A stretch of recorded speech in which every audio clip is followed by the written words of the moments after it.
이 성찬식은 예수님이 잡히시기 전에 제자들에게 최후의 만찬을 통해서 성찬식을 베풀면서 거기에 대한 깊은 진리를 가르쳐주고 있습니다.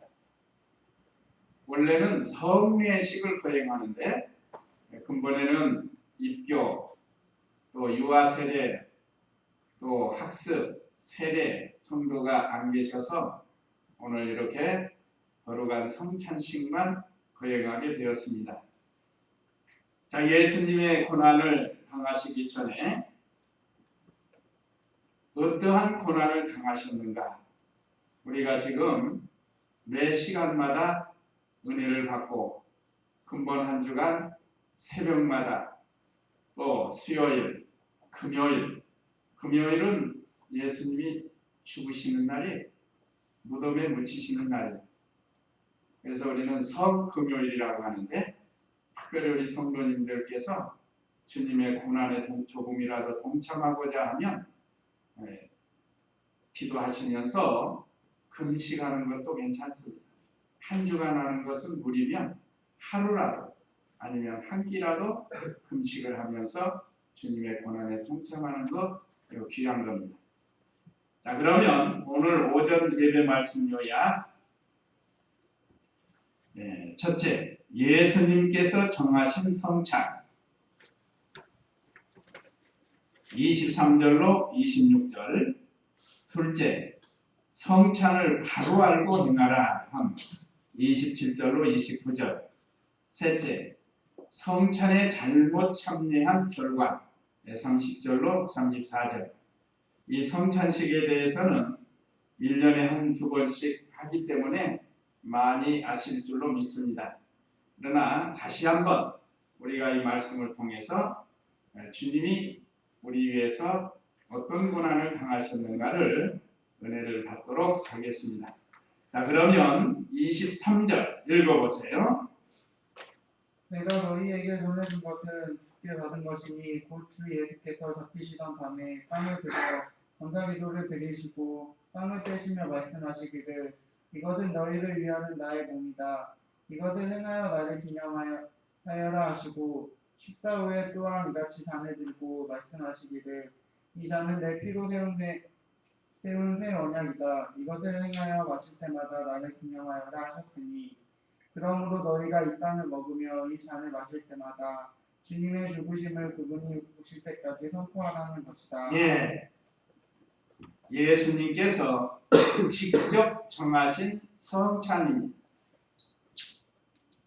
잡히시기 전에 제자들과 함께 최후의 만찬을 하시는데 그 성경을 보면 사복음서에 보면 마태, 마가, 누가에 나오고 요한복음에는 기록이 안 됐지만 이 예수님께서 마가 요한의 다락방에서 그 예수님이 죽으시기 전에 너희와 함께 유월절을 먹기를 원하였다 하고 말씀하셔요. 그러시면서 제자들에게 가서 사람을 만나면 오늘 선생님이 너희 집에서 잡수시기를 원한다 라고 말하면 그 사람이 장소도 빌려주고 음식도 준비할 것을 제자에게 말씀하십니다. 그러니까 제자들이 순종해서 가다 보니까 어떤 사람이 물동이를 지고 가는데 이게 아마 마가 요한의 어머니 같아요. 성찬 만찬식 한 곳이 마가 요한의 다락방이거든요. 거기에서 장소를 정하시고 거기서 만찬을 하십니다. 만찬하시기 전에 그 제자들의 발을 씻어주시기도 하시고 너희 중에 나를 팔 자가 있을 것이라고 말씀하시고 그러면서 이 떡과 포도주를 가지고 예수님이 우리 위해서 죽어주실 것을 말씀하신 겁니다. 그 말씀을 사도 바울이 하나님의 은혜, 감동을 받아가지고 고린도 교회 잘못된 성찬에 대해서 바로 가르치는 그런 내용 말씀이 오늘 고린도전서 11장에 있는 말씀입니다. 고린도 교회가 좀 문제가 많은 교회 아니에요? 여러 가지 문제가 많습니다. 당파맺고 간음하고 또 분쟁하고 또 이 성찬 잘못하고 그런 것이 많은 교회인데 하나님께서 바울을 통해서 바른 진리를 가르쳐 주는데 오늘 신약 교회의 어떤 모형이라고 할 수 있어요. 이 신앙생활 한다고 하면서 잘못 행하는 것에 대해서 바로 가르쳐 주시는. 그래서 23절은 예수님께서 잡히시던 밤에 정하셨다. 내가 너희에게 전해준 것은 주께 받은 것이니 이 주께 받았다고 하는 것은 예수님께서 직접 정하셨다는 거예요. 사도 바울이 뭐 지어내가지고 자기가 한 게 아니고 주께 받은 것이니까 주님이 직접 정하시고 명령하신 거라는 거예요. 또 24절에 감사 기도를 드리시고 빵을 떼시며 말씀하시기를 이것은 너희를 위하는 나의 몸이다. 이것을 행하여 나를 기념하여라 하시고 또 식사 후에 또한 이같이 잔을 들고 말씀하시기를 이 잔은 내 피로 세운 새 언약이다. 이것을 행하여 마실 때마다 나를 기념하여라 하셨으니 성찬식 할 때 사용한 것은 빵과 포도주. 그래서 오늘 우리도 포도주스 좀 진한 걸로 이렇게 합니다. 또 빵을 가지고 합니다. 구역에는 떡을 하고 해서 떡. 떡도 괜찮고 빵도 괜찮은데 예수님이 생명의 떡이고 생명의 빵이 되시는 것을 가르쳐 주는 겁니다. 그래서 이 빵으로 하고 그 다음에 잔, 포도주스로 하는 것은 예수님의 피를 상징하는 거예요. 그래서 예수님께서 직접 말씀하셨어요. 이것은 너희를 위하는 나의 몸이다. 또 이것은 내 피로 세운 새 언약이다.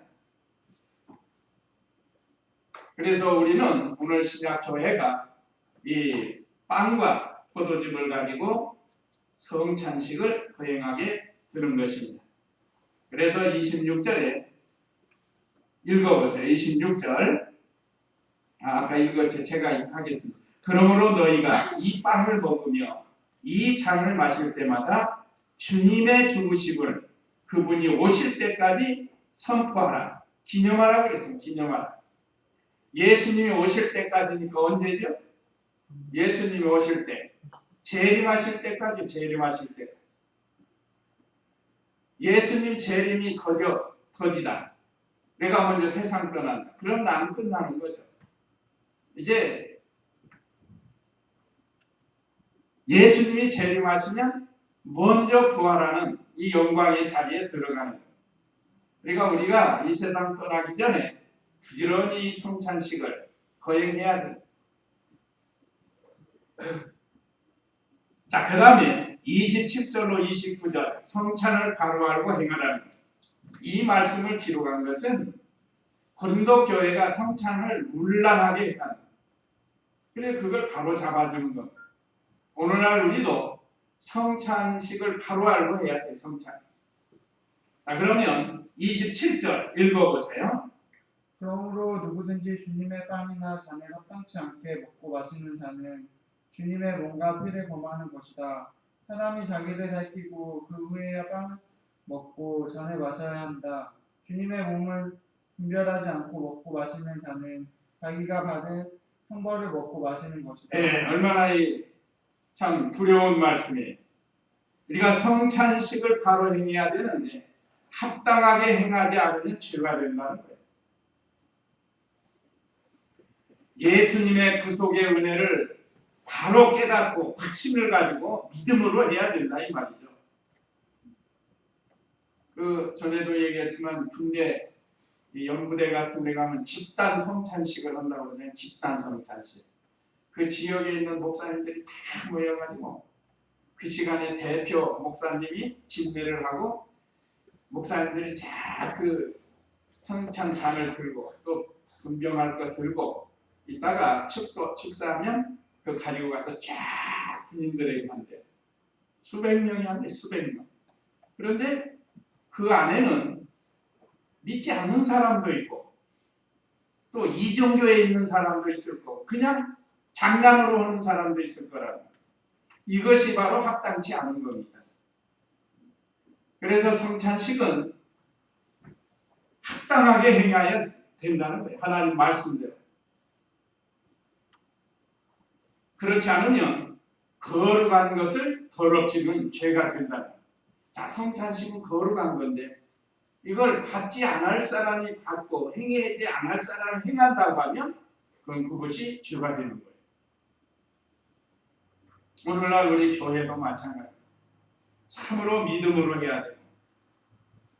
그 다음에 두 번째는 자기를 살피고 성찬에 참여하라고 했습니다. 28절에 사람이 자기를 살피고 그 후에야 빵을 먹고 잔을 마셔야 한다.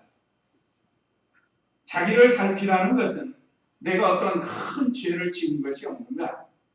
그러냐면 살인이나 강도나 간음이나 이런 것들은 큰 죄에 속하는 겁니다. 그의 연약해서 쏠쏠하게 소소하게 지은 죄는 회개하고 참여하는 거예요. 회개하고. 그래서 미리 한 주간 전, 두 주간 전에 성찬식 할 것을, 성례식 할 것을 예고를 한 겁니다.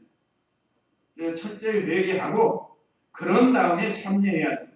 그것이 자기를 살피고 성찬에 참여하는 것입니다. 그 다음에 29절은 주님의 몸을 분별하지 않고 먹고 마시는 자는 자기가 받을 형벌을 먹고 마시는 것이다. 참 우리가 믿음으로 합당하게 행하면 은혜가 되고 복이 되지만 이렇게 합당치 않게 이 성찬식에 참여하게 되면 오히려 자기가 받을 형벌을 먹고 마시게 된다는 겁니다. 그러니까 이 성찬식을 바로 하려는 거예요. 다른 복음서에는 이 내용이 없습니다. 그래서 성찬식 거행하라고 예수님께서 말씀한 것만 기록이 됐는데 예수님이 제정하시고 난 후에 몇 년 동안 지나다 보니까 고린도 교회 성찬식이 문란이 되니까 잘못 흐르고 있어요. 그러니까 그걸 사도 바울을 통해서 바로 잡아준 거예요. 오늘날 우리도 하나님의 말씀으로 우리 자신을 바로 잡아가야 돼요. 잘못된 길을 계속해서 걸어가면 결국은 오늘 여기 이제 그 밑에 30절로 34절에 하나님의 징계가 심판이에요. 그래서 이 30절로 34절은 성찬에 잘못 참여한 결과가 기록되는데 30절 읽어보세요. 이 때문에 너희 가운데 약한 자와 힘든 자가 많고 잠자는 자도 적지 않으니 우리가 우리 자신을 살폈다면 판단을 받지 않았을 것이다. 그러나 우리가 주께 판단을 받으며 훈계를 받는 것은 우리가 세상과 함께 정죄를 받지 않게 하시려는 것이다. 예. 전체 30절에는 성찬에 잘못 참여한 결과가 여기 약한 자, 병든 자, 잠자는 자가 있다는 거예요. 이거 하나님의 징계와 심판이 임한 겁니다. 그러니까 우리는 이 성찬을 거룩한 성찬식인 줄 알고 이걸 잘 알고 바로 행해야 된다. 그래서 이 때문에 너희 가운데 약한 자와 병든 자가 많고 잠자는 자도 적지 않아. 잠자는 자는 죽은 거예요. 그러니까 예수님을 믿었고 성찬식에 참여한 거니까 잠자는 거예요. 이 죽음은 하나님의 심판이 있다.